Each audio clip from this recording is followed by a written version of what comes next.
This morning's Dharma talk is titled Parikalpita. Parikalpita is a Sanskrit word that means the imaginary or the imputed. And it comes from a teaching, basically comes out of Prajnaparamita literature. It may be in early Indian teachings. I didn't do any research in that area. And it was picked up by the Vijnanavada school, or Yogacara sometimes more popularly called. Consciousness only, perception only. Just a way of talking about consciousness and about thinking and just being a human being and what that entails. It's a very simple teaching that someone somewhere along the line, understanding what was meant by the teaching of emptiness, or shunyata, and broke that down into concepts so that we could better approach the way we confuse ourselves, the way we take the first confusion that comes up, just something being over there, and then convert it into something even more threatening or accommodating. So Parikalpita is the imaginary nature, and this is part of what's called Tri Svabhava. Tri, it's hard for me to say that, to string all those consonants together, but Tri Svabhava. Tri meaning three, and Svabhava meaning being or existence. So three existences, the three ways in which there's some kind of beingness happening. There's Parikalpita, which is the imaginary imputed nature. There's Paratantra, which is the dependently arisen. And there is it's called the perfected nature, or Parinishpana. And so the way those work,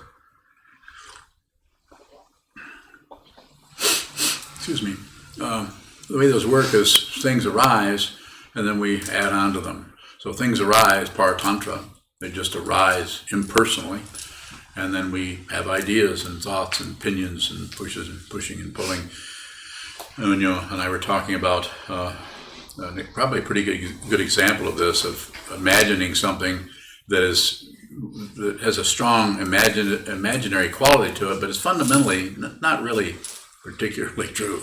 So it's more Paratantra.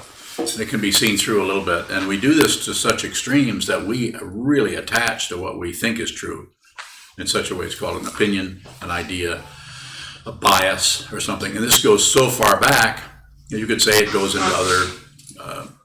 I'm not particularly here to promote past lives or the belief or disbelief in anything.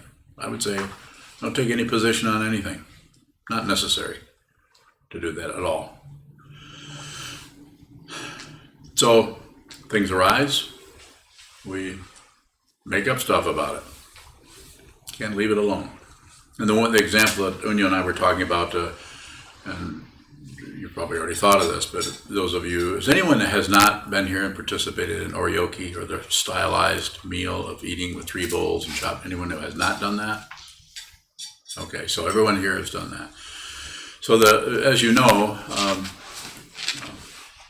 have 3 bowls, and it's quite ritualized, and it's a strong practice where you do it with a certain form, and it's all about training the mind. It's all about doing something in such a way over and over and over again. So what arises around the forms is the awareness, and what arises around the forms is how you never can quite repeat anything.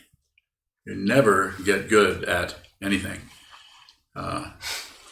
Even great writers, great musicians are always working on, you could say, perfecting, because it's relative truth. They're always perfecting something. And how do you do that? Look at the way it's not perfect. A little bit different here when we're talking about this spiritual path instead of a highly sophisticated, mundane path like learning to play violin. Excuse me.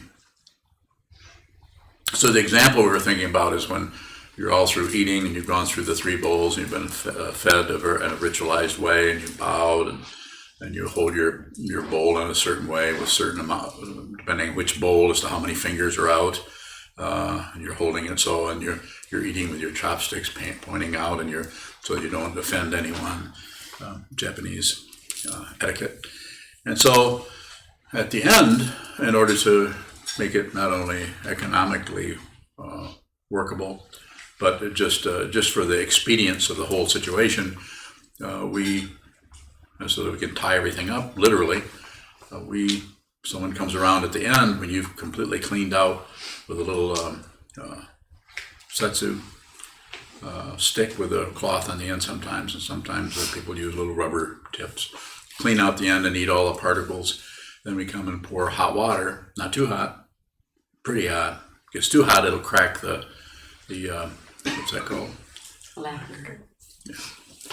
So it'll crack the lacquer on there and ruin it I think it did that on yours, didn't it? The lacquer popped off. So pour a little bit of water in there, and then you go ahead and pour from bowl to bowl and clean and wipe and dry and everything. And at the end, there's some water left. And then through it in a very stylized way, a ritualized way, we actually drink that. We call it dishwater, when it's really not dishwater. It's just water with food particles in it. So it's actually Zen soup. Drink some Zen soup.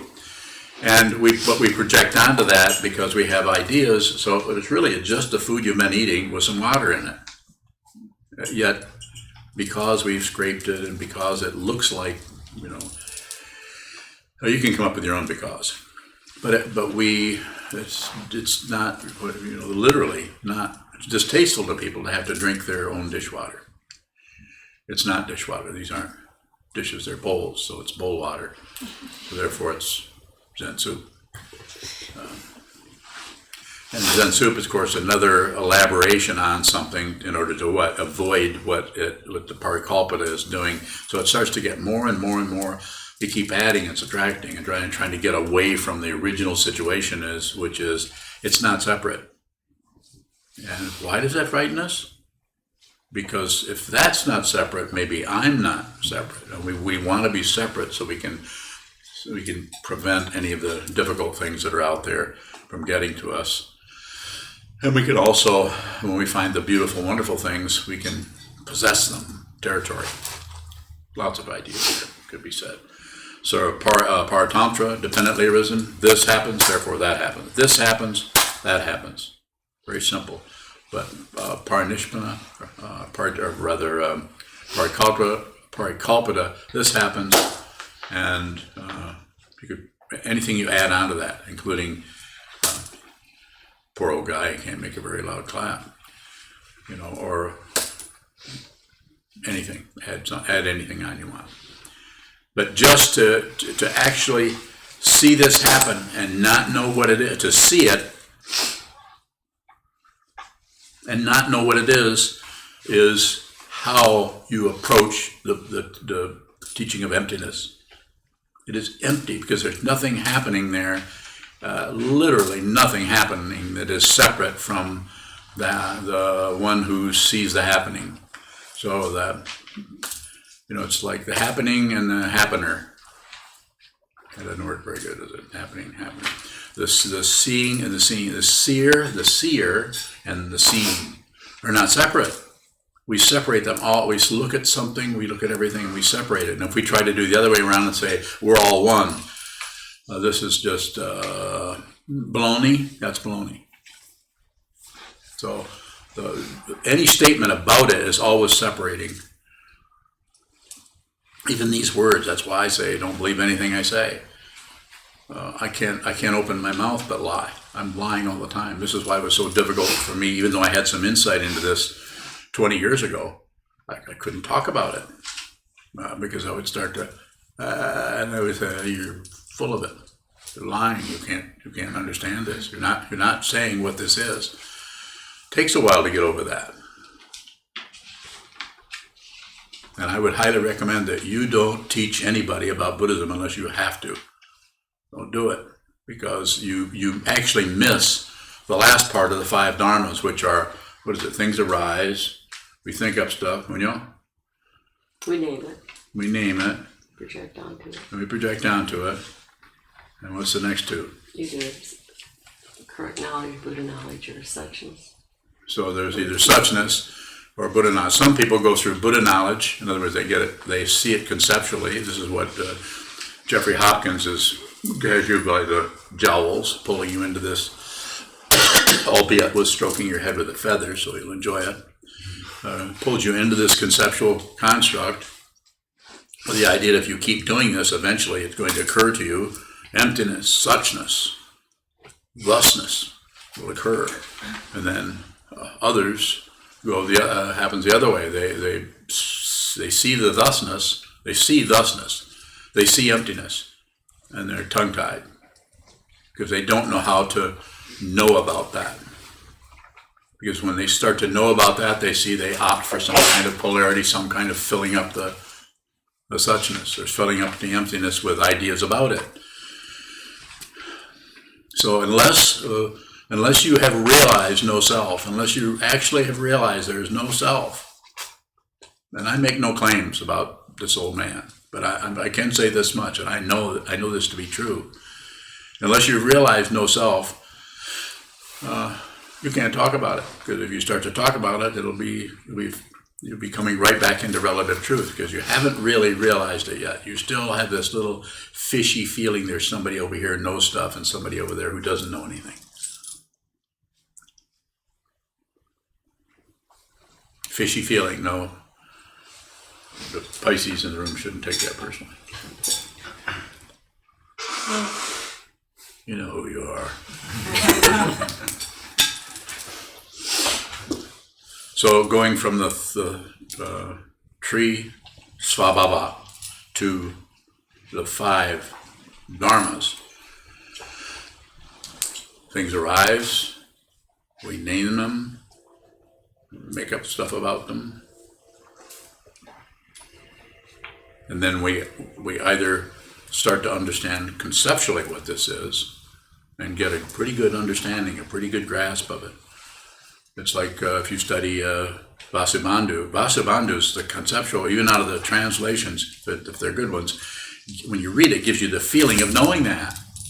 But then you notice when you stop reading it, you go right back to picking and choosing and fighting and arguing and projecting onto things and thinking some things are wrong and some things are right. You know, you go back and read it, at least this is what's happened to me. You go back and read about it. Yeah, this is, oh, I got to show this to, hey Joe, come here. Hey Melvin, you know any Melvins? Hey Melvin, come here, read this. I had somebody do that in 1961. Was it 61? 60? Yeah, 1960. I was in the Marine Corps and I'm laying out, trying to get a sunburn. It was working. I'm laying there and a guy next to me, I can't remember his name, but he had red curly hair, and he says, hey Brown, that was my last name. Hey Brown, it's kind of that. Read this. And it was Paul Repp's book, this is Zen Flesh, Zen Bones. And I don't remember which one of the poems or whatever, but they're all confusing and they're all like anti-logic. So read that. What do you think that means? And I said, I don't know. They all like that. You know, yeah. And so anyway, that's kind of that was my first introduction to Buddhism. But then later on, not then, but later on, I was probably, starting to catch on reading W.Y. Evans Wentz, and Alan Watts was a good one to read and think and want to show your friends. Look what this said. Look what he says here. Look what.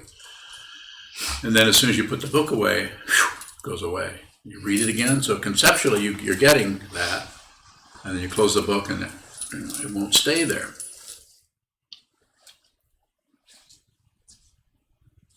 So what I'm saying is, it has to be realized.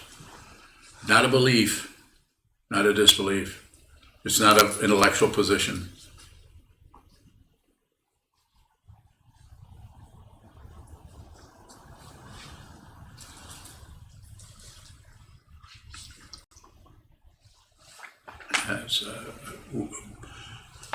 Wish I could come up with something more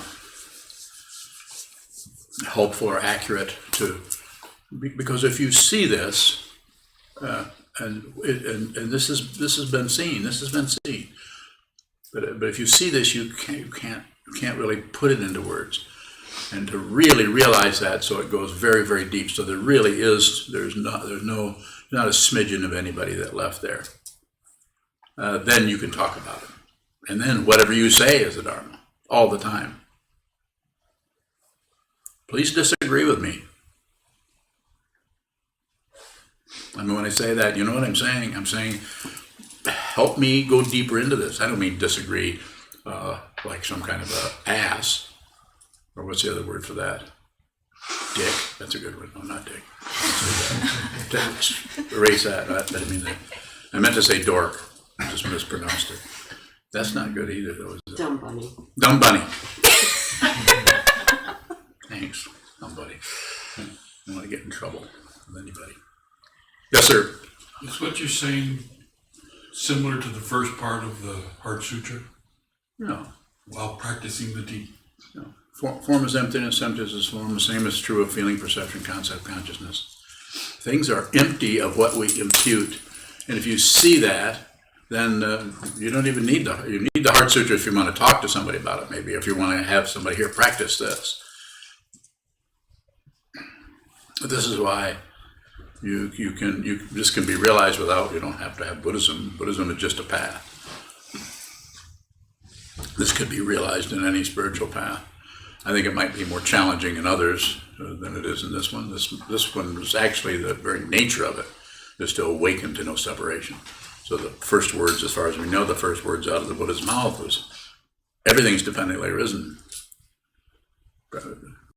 Every apparent thing is dependent on everything else, where it's apparent interdependent or singularity, the way I like to say it. If you realize this, you're always wondering who's talking. No matter who's talking, whether you're talking, someone else is talking. It's always kind of a just a light, kind of a feathery curiosity about what is happening here, without any kind of investigation's gone. I'm not saying you don't look at it, but there's no penetrating, because there isn't any depth to anything anymore. Everything is right here. If things are not separate, then the Pleiades, which are a long ways away from here, are right here. If you think otherwise, you're wrong. Unless you're right, in which case, maybe you should be up here. Not you. Not Cody. Yeah, go ahead. Cody shouldn't be up here. Yeah, for a while. Go ahead. What do you mean there's no longer any depth to anything? You don't think there's something else. You don't, as you're here, there, wherever you're at, you don't think that there's something you're missing. That's Gyokudo, which hopefully she's watching. Gyokudo's favorite whine, favorite complaint, favorite, I feel like I'm missing something. And I'm telling her, I'm her teacher, so she should listen to me, shouldn't she? Yeah. I say, you're not missing anything. She should, and instead of saying, you're just kind of going, I'm not. Instead of doing that, she should be saying, thank you, teacher. and at the same time, I'm saying, don't believe anything I say. I'm not saying believe what I say, but don't disbelieve it. Yes. So when we feel like we're missing something, how do we look at that closer? Yeah. We're not saying we're not. Yeah, that's why we sit. That's why we sit. When you find out what sitting is actually about, you're going to be in here sitting or somewhere sitting times that has nothing to do with the Han and bell or anything else. You're just going to find, you won't even have a thought, I need to go sit. You'll just find yourself sitting. You might be sitting, leaning in a chair, leaning back with a wall in front of you, or you might just put a book down that you've been reading, and just realization can come while you're eating eggs. Understanding about this, and it's not what we think it's going to be. It's not something else. It's this. I sometimes can't believe have you been able to do this? What are you guys doing here anyway? Yeah. Is there like an ebb and flow to realization? Within realization, anything happens. Anything can happen. And if I said I was realized, or if anyone says they're realized, a little fishy, because what that person is doing is joining with your presumption about realization. It's not that something isn't different, but you don't. Someone who understands this is very careful not to make claims about it, because other people's tendency to project or Parikalpita onto things is it's like dryer lint. You know what dryer lint is? Comes out of a dryer. Very magnetic. It wants to stick to something, like especially your clothes. Yeah, especially your black clothes.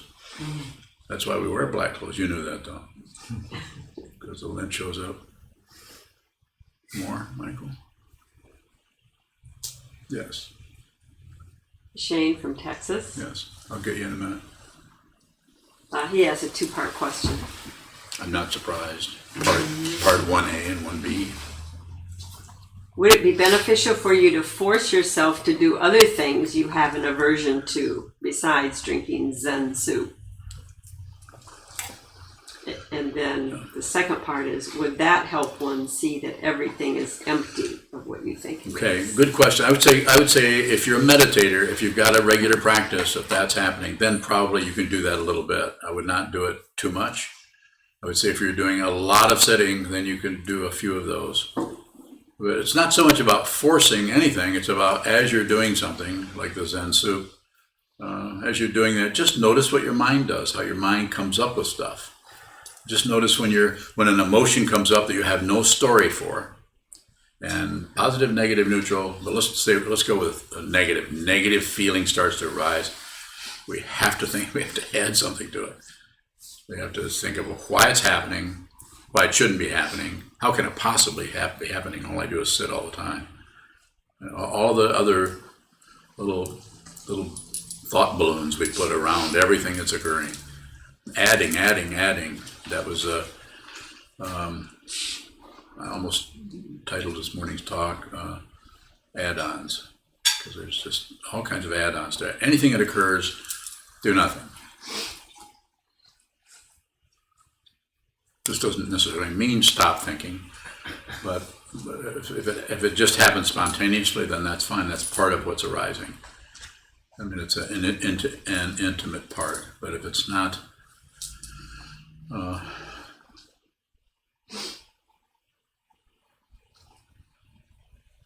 in other words, and in the same words, don't push. Was there more to that question? Joseph? In the Heart Sutra, Body Sutra, according to their delusions, they call black as white. You mentioned Alan Watts, and you see it, like the thing that connected me with him was the honesty. That's what I felt. So, what is dishonesty? Thinking you're honest.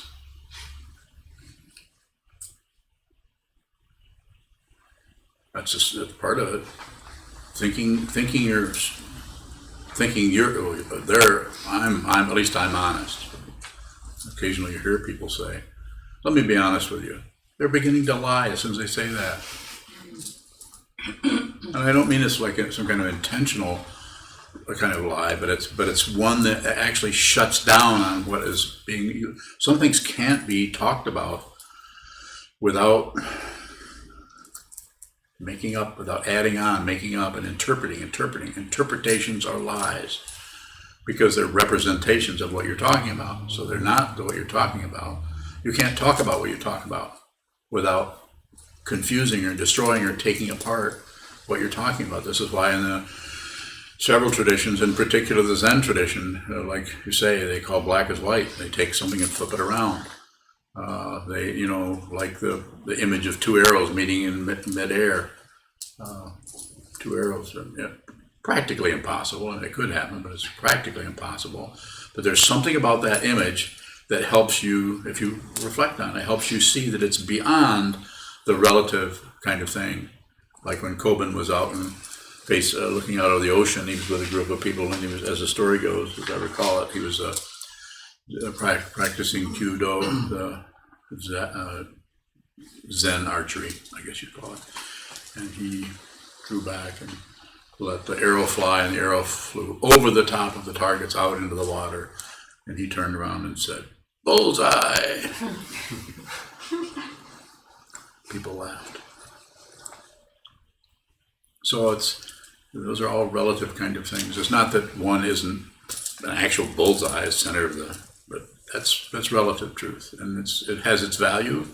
It's relative, and it can be useful, but it's not. But ultimate truth transcends all the polarities, and this is why using the polarities, in order to use the polarities, which is the very nature of knowledge, is polarized concepts, consciousness, and so on. In order to be able to use that, you have to understand that they're dependently arisen, they're not separate. If you understand that, then what you express is coming out of an understanding of that, and it can't be necessarily contaminated by what? Hope and fear.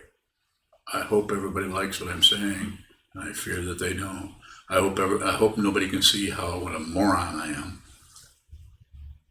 You all know what I'm talking about. You also have some inkling of what that's about. You may have your own version that isn't exactly what I'm saying. That kind of self-consciousness that is concerned about other people's ideas, opinions, and so on. And those are all dependently arisen.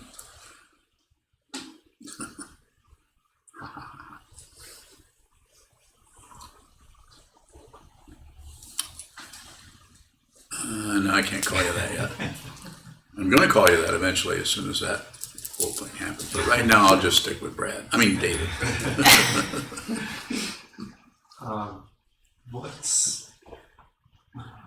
What makes fishy sticky? Fish sticks? Well, fish stick. Fish are sticky. So I know what you're saying, or asking. I feel that I do.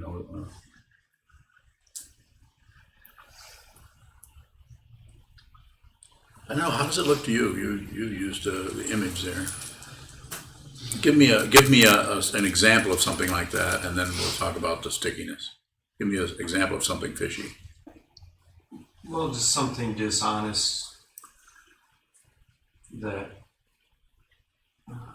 just seems very probable, attainable, attachable.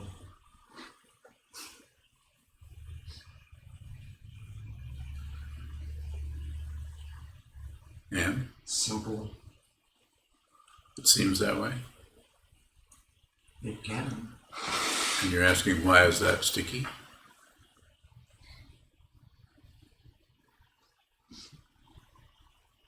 Is it narrow?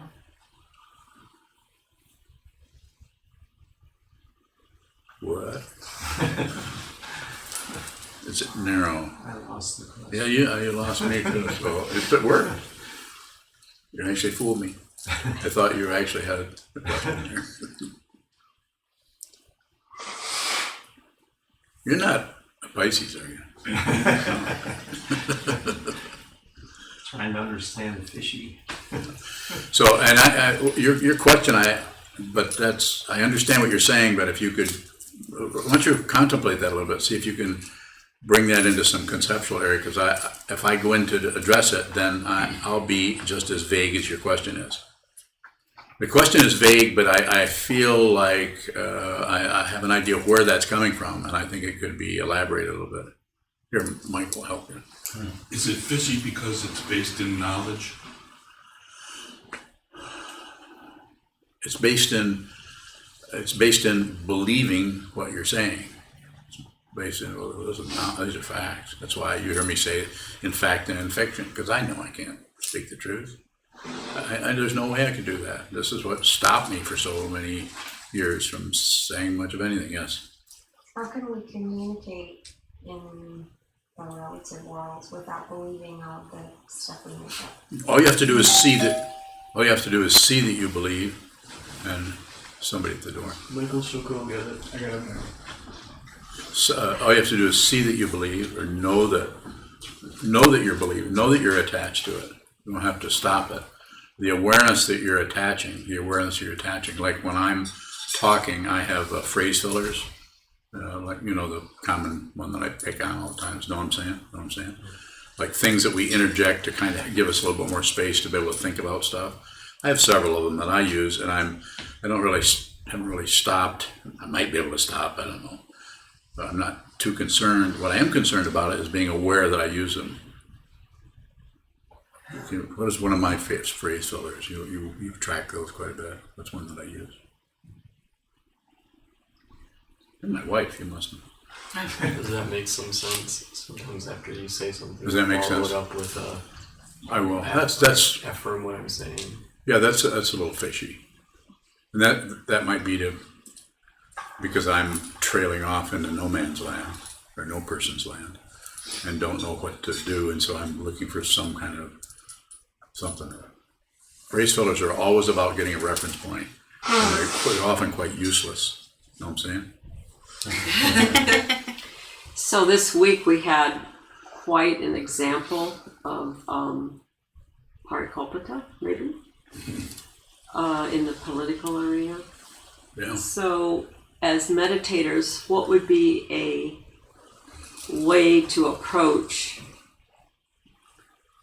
the hearings that many of us watched and the follow-up that is continuing?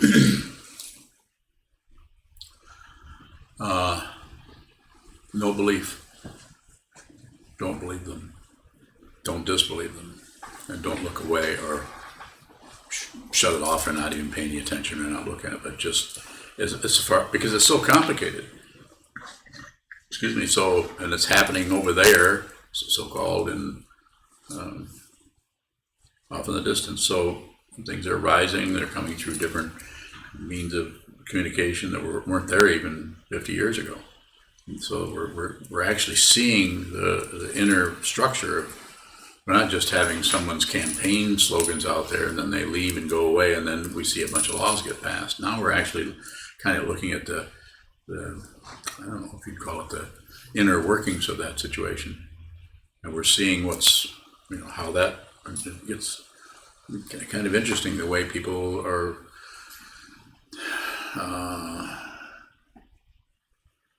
confused.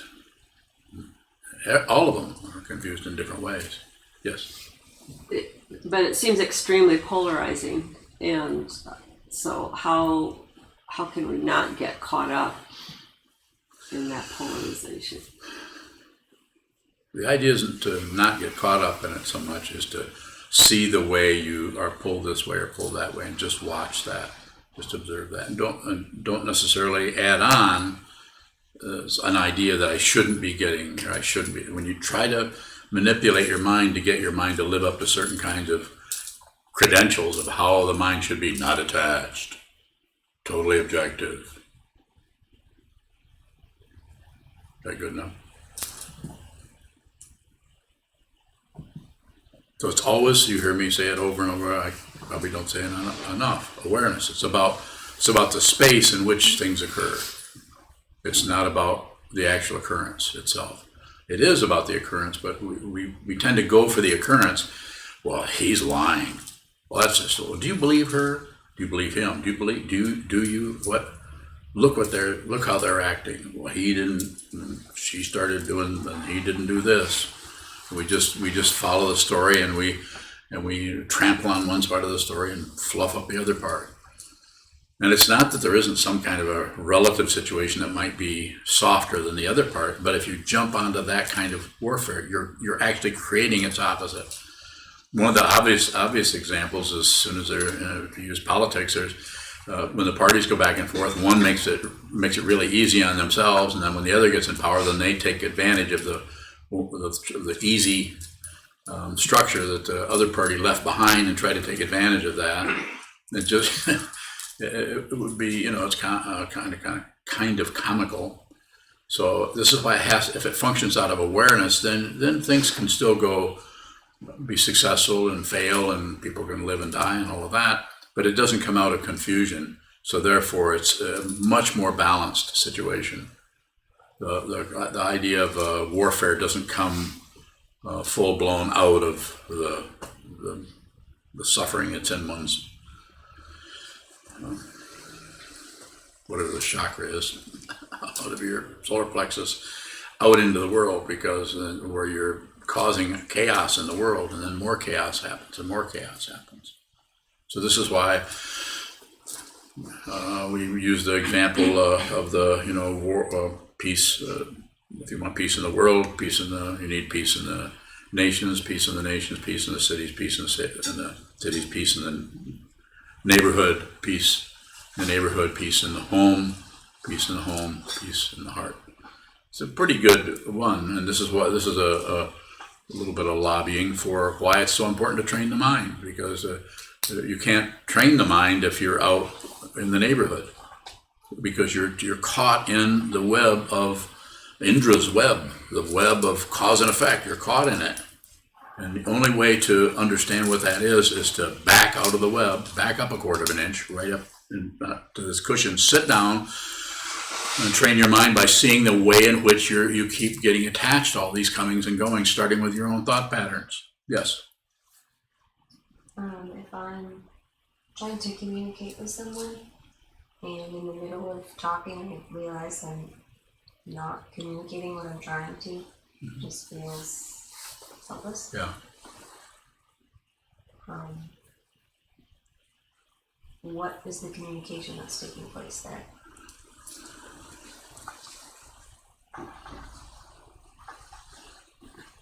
Are you receiving what is happening in front of you? Are you receiving what is happening inside of you?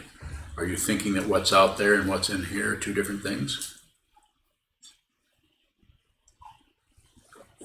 And if you are you not only thinking that, but are you actually seeing that's true rather than adding thoughts to it? Are you seeing that what's in front of you and what's in here are not separate? And it's not some kind of super, metaphysical kind of realization about, oh my, the world is not separate. I'm seeing that we're all one or something like that. Not something particularly fancy. It's very practical. It's like, it feels like you're giving up, but you're not sure what you're actually losing.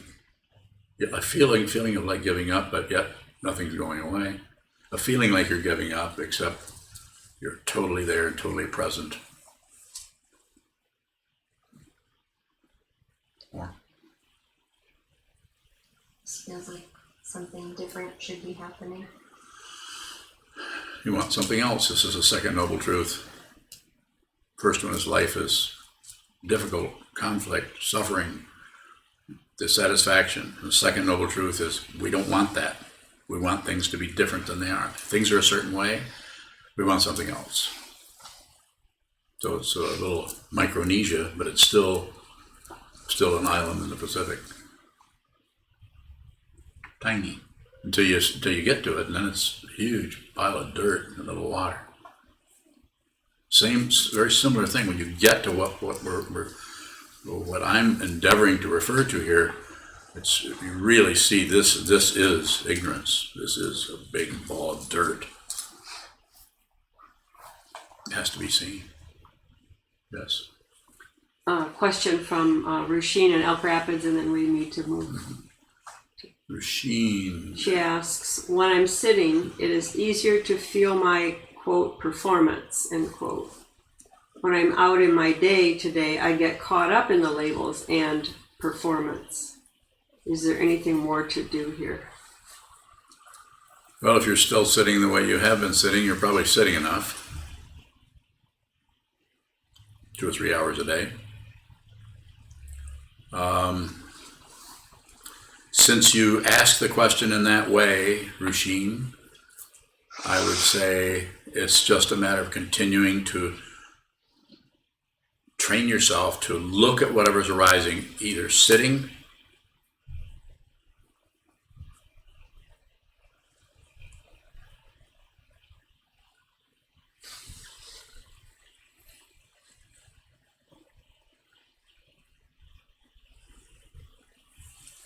without adding anything to it. Or out in interchange with others.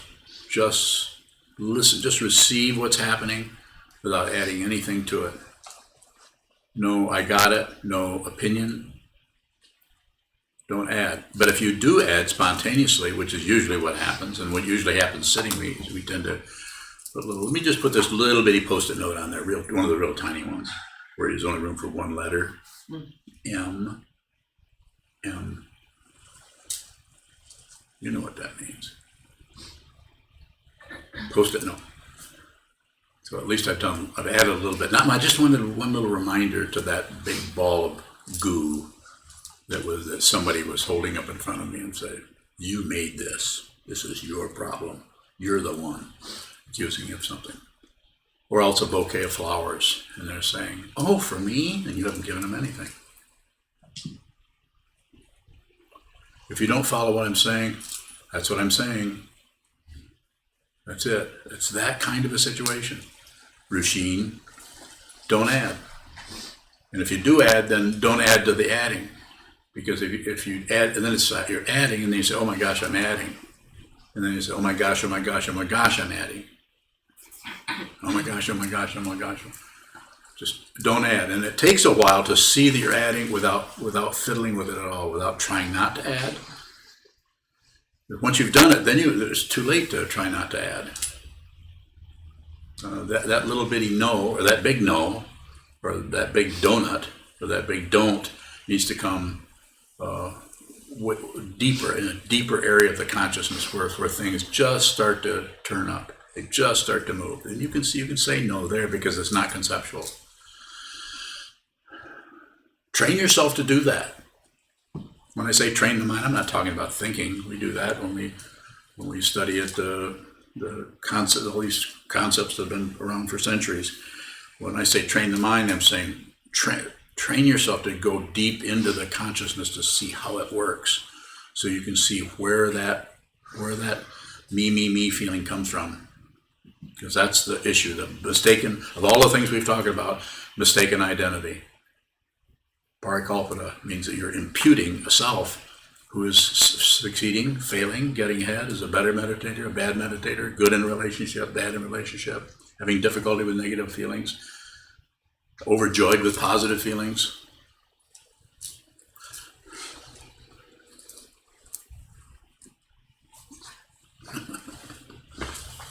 You're welcome, Rushin. We need to well. Oh, yes. I should probably just sit here. We'll stand and dedicate the merit in the back of our yellow chant books. I'd like to remind everybody about the donation Yes, I can't sit here. box that's in the hallway. We also still accept donations via PayPal, debit and credit card. See, Junshu has our square.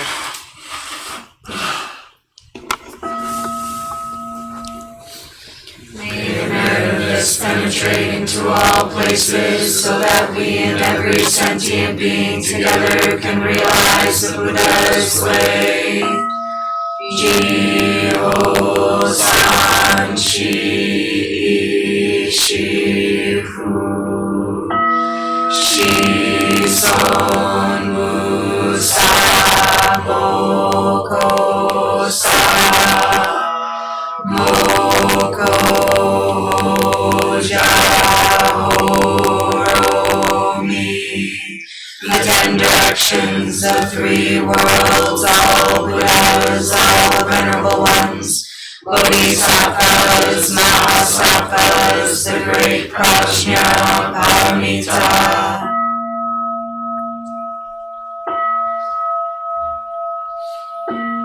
O Buddhas and Bodhisattvas of the 10 directions and the 3 times, please hear us. Please come down out of the light and protect Sokukoji Buddhist Temple Monastery, our Sangha, families, friends, and visitors. Heal everyone who is unhappy, sick, or suffering, and fill them with light.